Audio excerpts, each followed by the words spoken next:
Bom dia. Eu hoje vou falar para vocês sobre o uso de inibidores da integrase, com infecção TB-HIV. Todos nós conhecemos o impacto da TB-HIV no mundo. E esse impacto, a gente sabe que é localizado principalmente em algumas áreas.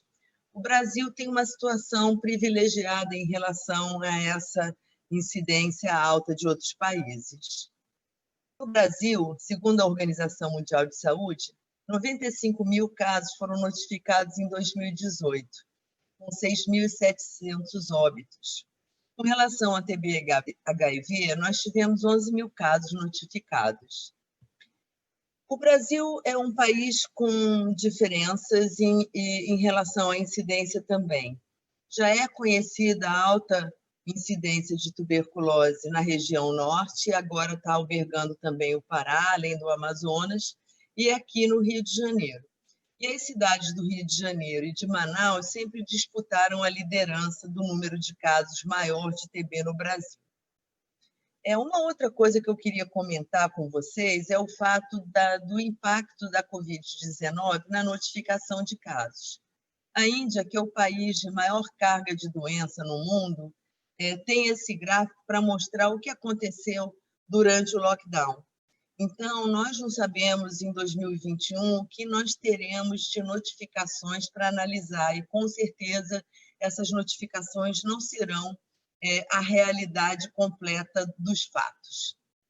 A tuberculose é uma doença infecciosa que comumente acomete as pessoas que vivem com HIV/AIDS. Desde o início da epidemia, ela é a maior causa de morte entre pessoas que vivem com HIV no mundo. E não existe uma vacina eficaz disponível para a tuberculose. A vacina que nós temos, que é a BCG, ela é usada para prevenir apenas casos graves de tuberculose em crianças. Ela não previne todas as formas de TB. Os casos graves são a meninge e a tuberculose disseminada. A tuberculose é tratada com regime de 4 fármacos em dose fixa e combinada, incluindo a rifampicina, a isoniazida, a pirazinamida e o etambutol. E as doses são definidas pelo peso corporal. A rifampicina também antagoniza os anticoncepcionais à base de estrogênio. E isso é responsável por uma ocorrência de gravidez durante o tratamento da TB bastante alta. Ali no INE, a gente tem introduzido um anticoncepcional à base de progesterona, que é o Depo-Provera, e é injetável, para usar durante o tratamento em mulheres em idade fértil. A gente aplica uma dose no início do tratamento e aos 3 meses, e assim a gente evita gestações indesejadas durante o tratamento da TB.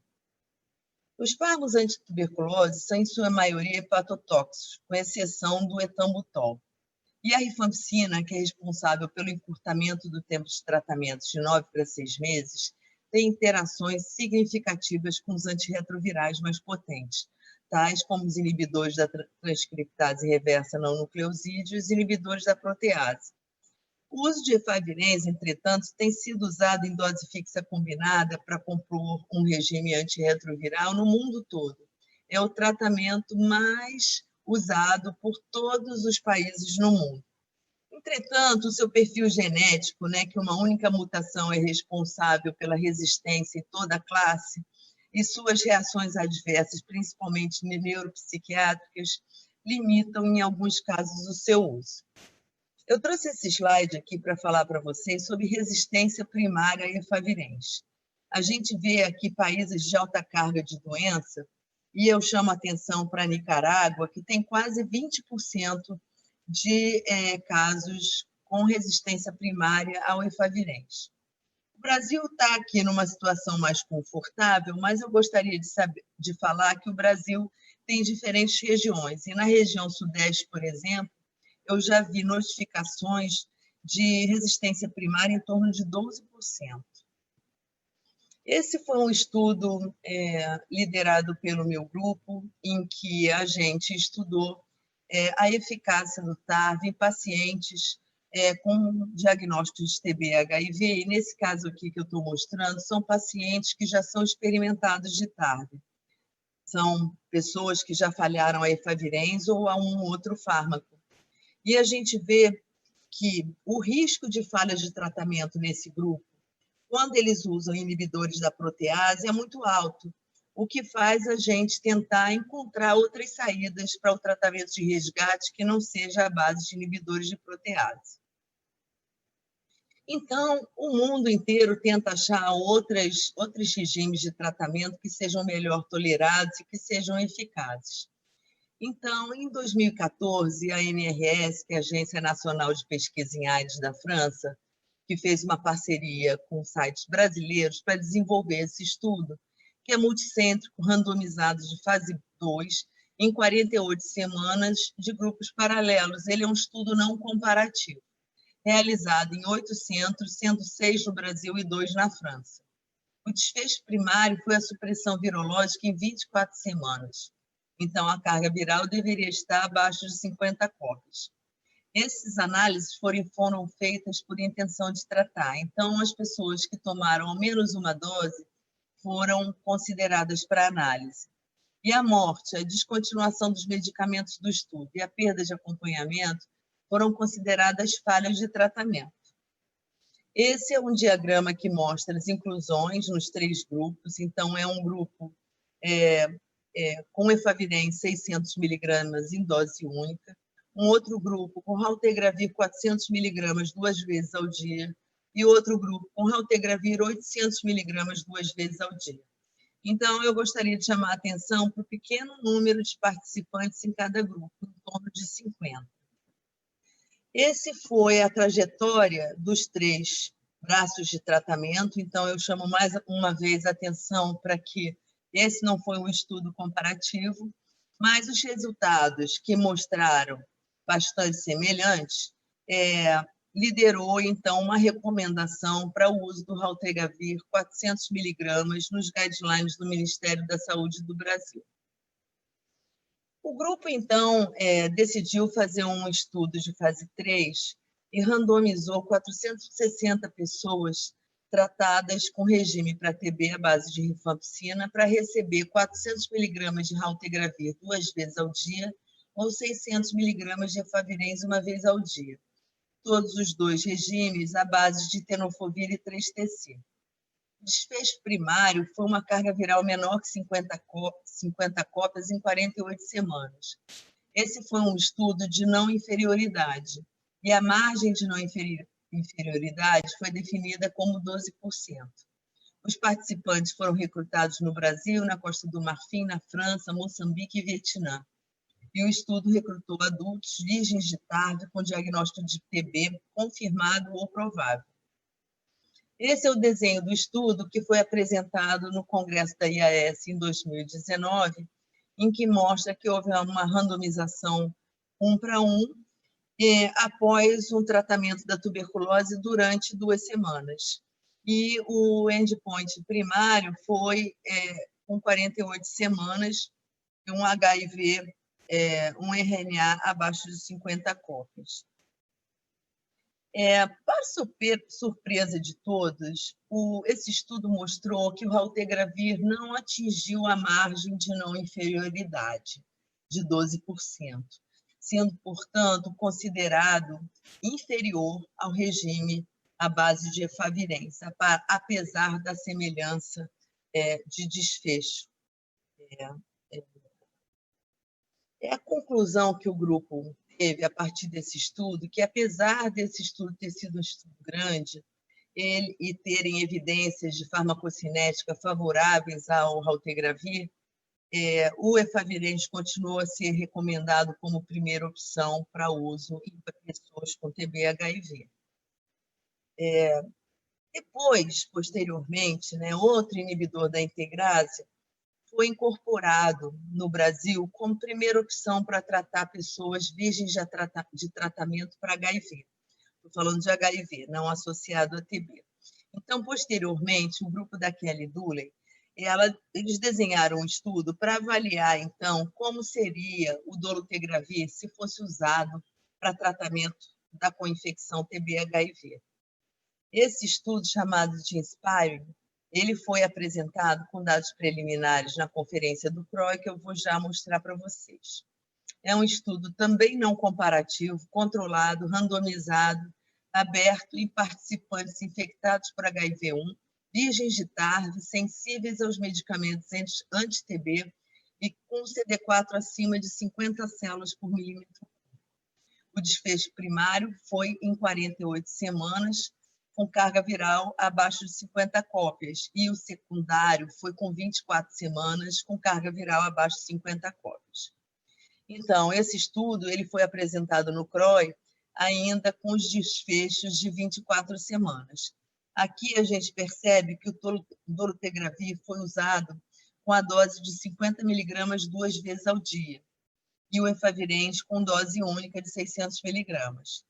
Outra diferença, por exemplo, do REFLAT, é que esse estudo deixou os pacientes utilizarem os medicamentos para TB durante 2 meses.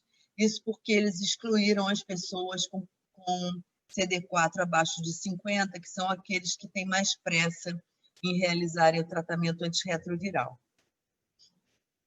Os resultados da semana 24 mostraram que 81% das pessoas receberam dolutegravir, responderam ao tratamento, versus 89% no braço efavirenz. Esse foi apresentado no CROI em 2018. Os resultados da semana 48 foram esses, em que a gente vê a trajetória das cargas virais nos 2 regimes e que, apesar deles não serem comparativos, mostram uma trajetória bastante similar para os 2 regimes.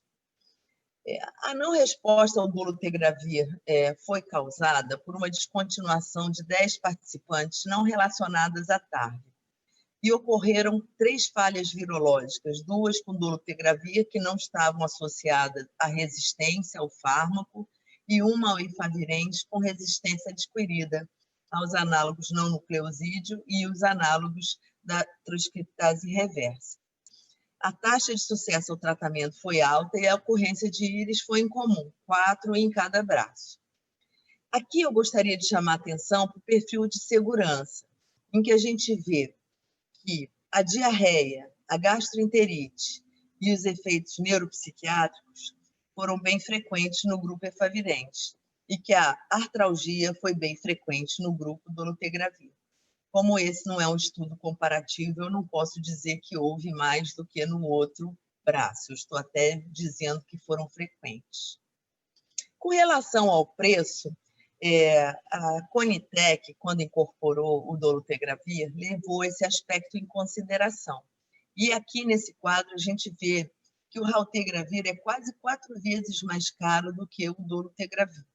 E isso foi um aspecto que foi considerado na hora de incorporação dessa tecnologia. Como nada são só flores nessa vida, a gente recebeu, em 2018, um aviso falando da ocorrência de defeitos do tubo neural em mulheres que estavam recebendo dolutegravir durante a gravidez. Essa prevalência, quando esse efeito foi notificado, foi em torno de 0,9% dos participantes. Posteriormente, com o decorrer do estudo, essa prevalência caiu para 0,3%, mas nos grupos comparativos a prevalência foi de 0,1%. Esse é um aspecto importante quando a gente fala do efeito da rifampicina para inibir os anticoncepcionais estrogênicos. Então, isso é uma grande preocupação. Apesar de que os autores disseram, e outros comentários foram feitos, sobre o local onde esse estudo teve lugar, que foi Botsuana, que parece que não faz reposição de folatos para grávidas, para gestantes. Esse efeito não foi observado em outros países, mas ainda estamos, vamos dizer assim, receosos com relação a essa prevalência maior no braço do dolutegravir. As recomendações sobre o uso de TARV no Brasil são ainda para que a gente use o efavirenz como primeira escolha. Primeiro, que já existem as doses fixas combinadas, genéricas. Depois, pela segurança durante a concepção, e a gente tem que levar em consideração o efeito rifampicina. Mas a gente alerta para a necessidade de genotipagem rápida para afastar a resistência primária. para que esse fármaco possa ser usado com segurança, principalmente em pessoas que têm contagens de CD4 baixa. A segunda escolha fica para regimes com base em dolutegravir, devido à grande barreira genética. O fato de não ser dose única também foi considerado, bem como os efeitos na gravidez. A terceira escolha fica para o raltegravir, por sua inferioridade aos regimes com efavirenz e por seu preço consideravelmente maior do que o dolutegravir. Esse aqui é um gráfico que mostra a evolução do tratamento antirretroviral no mundo, e a gente vê que os inibidores da integrase que chegaram para a AIDS em 2012, 2013, estão chegando para TB agora, recentemente, né? E aqui eu chamo a atenção para os medicamentos injetáveis de longa duração, que eu vou dizer para vocês nas minhas conclusões, que os inibidores da integrase, especialmente o dolutegravir, surgem como uma luz no final do túnel para o tratamento de TB-HIV. Com uma tolerância muito boa, esse fármaco pode revolucionar o tratamento da TB em pessoas vivendo com HIV.